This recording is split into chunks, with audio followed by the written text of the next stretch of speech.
Assalamualaikum warahmatullahi wabarakatuh.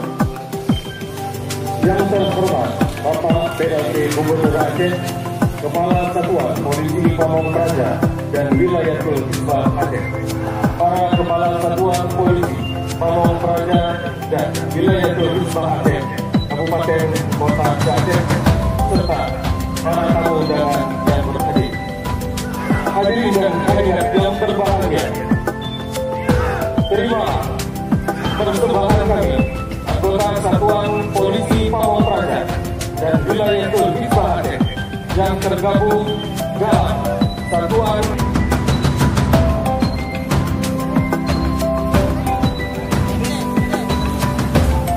hadirin yang berbahagia.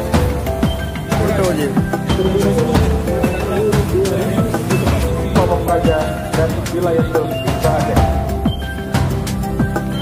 Bela diri ini merupakan perpaduan antara pertahanan diri para anggota Satuan Polisi Pamong Praja dan Wilayatul Hizbah.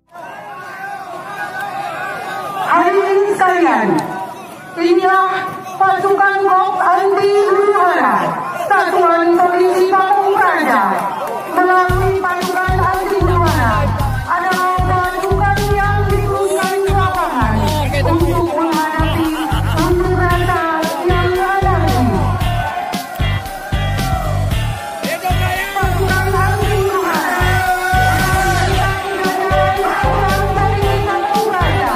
yang mampu melaksanakan kinerjanya optimal, yaitu penegakan hukum daerah, penyelenggaraan penertiban umum, dan ketentraman masyarakat di bawah naungan Satgas Polresta Banda Aceh. Bisma personil dan identifikasi segala kemungkinan dan keamanan baik di dalam maupun di luar Kesatuan Polisi Pamong Praja Aceh yang pelaksanaannya sesuai dengan peraturan perundang-undangan yang berlaku di lingkungan Satuan Polisi Pamong Praja.